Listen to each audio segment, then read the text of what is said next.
NA 122 जहां पर सरदार लतीफ खोसा ने ख्वाजा साद रफीक को शिकस्त दे दी है। सरदार लतीफ खोसा जिनका इंतखाबी निशान के था, उन्होंने शिकस्त दे दी है ख्वाजा साद रफीक को। हल्का NA 122 लाहौर, ख्वाजा साद रफीक को शिकस्त हो गई है। लेकिन इंटरेस्टिंग बात यहां पर यह है कि रात तक जब हम प्रोग्रेसिव रिजल्ट शेयर कर रहे थे तब तक जो सरदार लतीफ खोसा है वो पीछे थे और ख्वाजा साद रफीक हमें आगे दिखाई दे रहे थे और बहुत मार्जिन था उस वक्त भी वोटों का। लेकिन अब जब ये हतमी गैर सरकारी और गैर हतमी नतीजा हमारे सामने मुकम्मल है तो वो हम देख रहे हैं कि ख्वाजा साद रफीक को शिकस्त हुई है। और जो इस तरह यकीनन ये जो हल्का है ख्वाजा साद रफीक का बहुत ज्यादा इंपॉर्टेंट हल्का था और ये उनका हल्का ही वो तस्वर करते थे कि जैसे ये वो यहीं से जीतेंगे। लेकिन एक बड़ा अपसेट देखने को मिला है इस हल्के में और सरदार लतीफ खोसा ने 1,17,109 वोट हासिल किए हैं और उन्होंने यहाँ की सीट जो है वो पक्की कर ली है।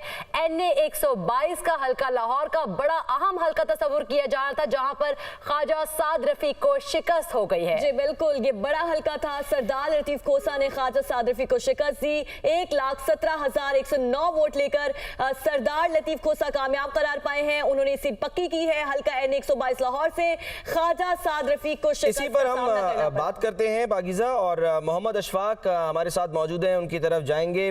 अशफाक, 2018 में ये शहबाज शरीफ यहाँ से जीते थे, यानी पक्की सीट थी मुस्लिम लीग नून की, और यहाँ से ख्वाजा साद रफीक को शिकस्त हो गई है। जी बिल्कुल सलमान, सिर्फ यही अपसेट नहीं हुआ, इससे पहले हल्का NA 121 में अपसेट हुआ, शेख रुहेल असगर को शिकस्त हुई आजाद उम्मीदवार से। तो अब ये दूसरा बड़ा अपसेट हुआ है जिसमें साद रफीक को सरदार लतीफ खोसा ने शिकस्त दे दी है। और इस हवाले से जो अदाद शुमार सामने आए हैं, जो नताइज सामने आए हैं, उसके मुताबिक सरदार लतीफ खोसा ने 1,17,109 वोट लेकर वो इस नशिस्त से कामयाब करार पाए हैं, जबकि ख्वाजा साद रफीक 70,709 वोट लेकर दूसरे नंबर पर रहे। यानी सरदार लतीफ खोसा ने बड़े मार्जिन से ख्वाजा साद रफीक को इस हल्के से शिकस्त दे दी है। और जो सरदार लतीफ खोसा है वो हल्का NA 122 से कामयाब करार पाए थे। ये भी मैं आपको यहाँ पर बताता हूँ कि इससे पहले जब NA 122 के कागजात जमा हुए थे तो बानी PTI ने इस हल्के से इलेक्शन लड़ना था, लेकिन उनको सजा याफ्ता होने की बुनियाद पर इलेक्शन के लिए नाअहल कर दिया गया था और फिर सरदार लतीफ खोसा को चुना गया कि वो इस हल्के से ख्वाजा साद रफीक के मुकाबले में इलेक्शन लड़ेंगे। तो इस वक्त जब नताइज ये सामने आए हैं तो इस हवाले से सरदार लतीफ खोसा ने ख्वाजा साद रफीक को शिकस्त दे दी है। सरदार लतीफ खोसा 1,17,109 वोट लेकर कामयाब करार पाए हैं। इससे कबल जो दूसरा बड़ा अपसेट हुआ था वो ये हुआ था कि शेख रुहेल असगर की जो कौमी असम्बली की नशिस्त थी, जो हर मरतबा जीतते आए हैं, वो अपनी नशिस्त हार गए हैं। और यूं लाहौर से कौमी असम्बली की 2 नशिस्तें मुस्लिम लीग नून को इस हवाले से बड़ा नुकसान उठाना पड़ा। बहुत बड़ा अपसेट है और सरदार लतीफ खोसा जो है वो अपने मौक्कल को तो नहीं जिता सके थे, लेकिन यहाँ पर खुद जीत गए हैं वो। लेकिन यहाँ पर एक और इंटरेस्टिंग फैक्ट है, आखिरी दिनों में इलेक्शन कैंपेन के आखिरी दिनों में इलेक्शन से चंद दिन पहले पाकिस्तान तहरीक इंसाफ के साथ जो इनकी एफिलिएशन थी उस पर भी क्वेश्चन उठना शुरू हो गए थे, लेकिन इसके बावजूद आप देखें कि इतने बड़े मार्जिन से वो यहाँ पर फतेहयाब हुए हैं। अशफाक, आप सुन पा रहे हैं? जी बिल्कुल, लाहौर का हल्का NA 122 है। मैं इससे पहले भी बानी PTI ख्वाजा साद रफीक के मुकाबले में इलेक्शन लड़ चुके हैं और इस मरतबा जब इलेक्शन लड़ना था तो बानी PTI और सरदार लतीफ खोसा दोनों की जानिब से कागजात जमा करवाए गए थे। और जब बानी PTI को इस हल्के से अहल कर दिया गया तो एक और बहुत दिलचस्प बात यह है कि मुस्लिम लीग नून के रहनुमा मियां नसीर ने जो बानी PTI के खिलाफ वो कंपेनर थे तो उन्होंने उनकी दरख्वास्त पर इनको नाअहल किया गया था, वो भी आज अपने हल्के से शिकस्त खा गए हैं। PP 157 से सूबाई असम्बली का हल्का है, वहां से मियां नसीर को भी शिकस्त हो गई है। और इस हल्के में NA 122 में ख्वाजा साद रफीक को शिकस्त हुई है और बड़ी नशिस्त थी ख्वाजा साद बहुत रफीक करीब तस्वुर किया जाता है। अक्सर औकात जो है वो साथ उठना बैठना ख्वाजा साद रफीक का और मियां नसीर का महफिल में अक्सर जो है वो साथ दिखाई देना, कहीं पे अगर कोई कॉर्नर मीटिंग है तो उसमें भी साथ दिखाई देना, और साथ साथ ही हार गए दोनों। जी बिल्कुल, मियां नसीर जब कंप्लेनेंट बने बानी पीटीआई के खिलाफ, तो उस वक्त उन्होंने ये कहा था कि हमारी तो बहुत अच्छी कैंपेन है, हम इलेक्शन जीतेंगे। तो आज जब नताइज सामने आए हैं, वो तो इंतहाई हैरान कुन नताइज हैं। यही वजह थी अशफाक, यही वजह थी, चहमगोइयां हो रही थी जब सरदार लतीफ खोसा जो है वो केसेस के लिए नहीं जा रहे थे, तो ये चहमगोइयां हुई, ये अफवाहें उड़ी कि जी उनको शायद केसेस से अलग कर दिया है, बानी चेयरमैन की जानिब से अलग कर दिया गया है। लेकिन फिर बाद में जो है वो क्लैरिफिकेशन आई कि नहीं भाई, उन्होंने अपनी कैंपेन चलानी है, इसलिए वो जो है वो केसेस के लिए नहीं जा रहे, नहीं पेश हो रहे। तो ये हम कह सकते हैं कि उस वक्त स्ट्रैटेजी थी कि जी वो हल्के में निकलें और जाकर वो अपनी भरपूर कैंपेन चलाएं और भारी मार्जिन से कामयाबी हासिल करें। जी बिल्कुल ऐसा ही था। और उनकी निस्बत सरदार लतीफ खोसा की निस्बत ख्वाजा साद रफीक ने तो डोर टू डोर मुहिम चलाई, उनको अच्छा खासा मौका था, वो कारकुनों को मिलते भी रहे। लेकिन ख्वाजा जो सरदार लतीफ खोसा है, इन्होंने तो गुज़श्ता 15 दिनों में बाकायदा इंतहाबी मुहिम शुरू की।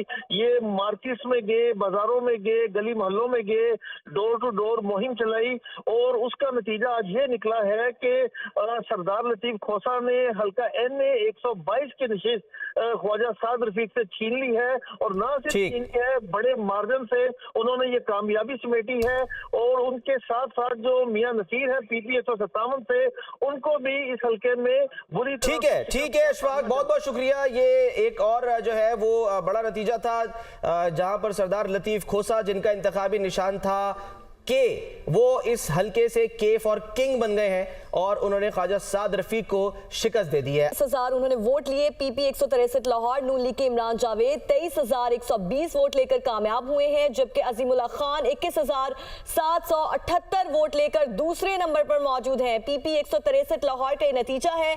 नून लीग के उम्मीदवार जो हैं वो पहले नंबर पर मौजूद हैं, जबकि आजाद उम्मीदवार अजीमुल्लाह खान थे जिन्होंने नाकामी अपने नाम की है, और नून लीग इमरान जावेद ने 23,000 से ज्यादा वोट अपने नाम किए हैं, और आजाद उम्मीदवार अजीमुल्लाह खान ने 21,778 वोट अपने नाम किए हैं और नाकामी भी अपने नाम की है। ये आजाद उम्मीदवार थे अजीमुल्लाह खान, 21,778 वोट उन्होंने लिए हैं और नाकाम हुए हैं, जबकि नून लीग के इमरान जावेद 23,120 वोट लेकर पहले नंबर पर मौजूद हैं।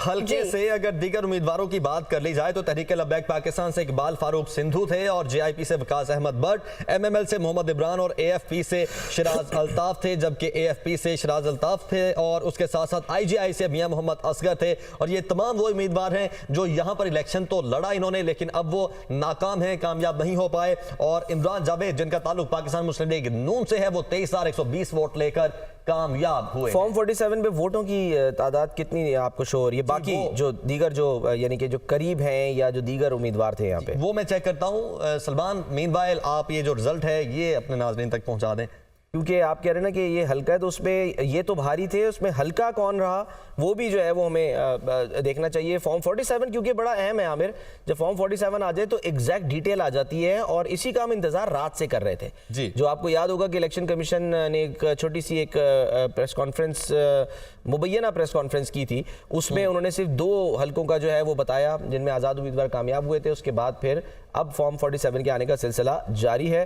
तो एक और जो है वो नतीजा हम आपसे शेयर कर रहे हैं, वो आपकी स्क्रीन पर इस वक्त मौजूद है। जबकि आज जो है वो सरदार लतीफ़ खोसा को ख्वाजा साद रफीक ने दिली मुबारकबाद दी है, और ये कहा है कि जी अवामी फ़ैसले पर खुश दिली से सर तस्लीम खम करता हूँ, और साथ साथ उन्होंने दुआ भी की है। ये जो खबर है ये हम आपके साथ शेयर कर रहे हैं। ख्वाजा साद रफीक ने ट्वीट के जरिए उनको मुबारकबाद दी है। सरदार कि अल्लाह ताला आने वाली पार्लियामान को मुत्तहिद होकर बहरानों पर काबू पाने की तौफीक दे। ये बड़ी खुशाइन बात है, और ये बड़ी अच्छी एग्जांपल सेट कर रहे हैं। इल्जामात के बजाय वो जो एक सिलसिला शुरू हो जाता है कि धांधली हो गई, हमारे साथ जुल्म हो गया, सितम हो गया, बजाय वो करने के इसको हम कह सकते हैं कि फराग दिली का मुजाहरा किया है। अच्छा, ये बहुत नई रिवायत कायम की है जो उन्होंने मुबारकबाद दी है, क्योंकि हमने इससे पहले यही देखा कि इल्जामात की सियासत जो है वो शुरू हो जाती है, जहां पर कोई इधर हार जाए। ये है कि सफर भी पिछले कुछ टाइम में काफी ज्यादा किया, लेकिन उसके बावजूद ये एटीट्यूड होना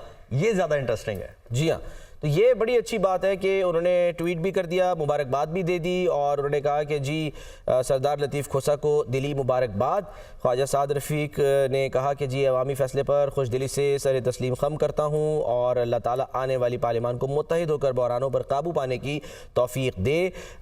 इस तरह की चीज़ें हमने पाकिस्तान की जो सियासत है उसमें बहुत कम देखी हैं, बहुत कम ऐसी मिसालें मिलती है कि एक दूसरे को मुबारकबाद दी जाए। ये अलबत्ता हाँ, हमें अगर हम अमरीकी इलेक्शंस की बात करें, वहाँ पर हमने ज़रूर देखा है कि कोई भी जब प्रेसिडेंट बन जाता है या इलेक्ट हो जाता है, जीत जाता है, तो वो दूसरा जो हारता है वो अपनी शिकस्त फराख दिली से कबूल करता है। ये बहुत बड़ी बात होती है। तो आज एक अच्छी मिसाल कायम की है ख्वाजा साद रफ़ीक ने। ठीक है, और सलमान जो एक और रिजल्ट आ रहा है, लेकिन उससे पहले जो फॉर्म 47 है 163 का, वो हमारे सामने है, लेकिन वो भी शेयर करेंगे। इस वक्त पीपी 160 लाहौर से नून लीग के मलिक असद खोखर हैं जो कामयाब हुए हैं और आजम खान न्याजी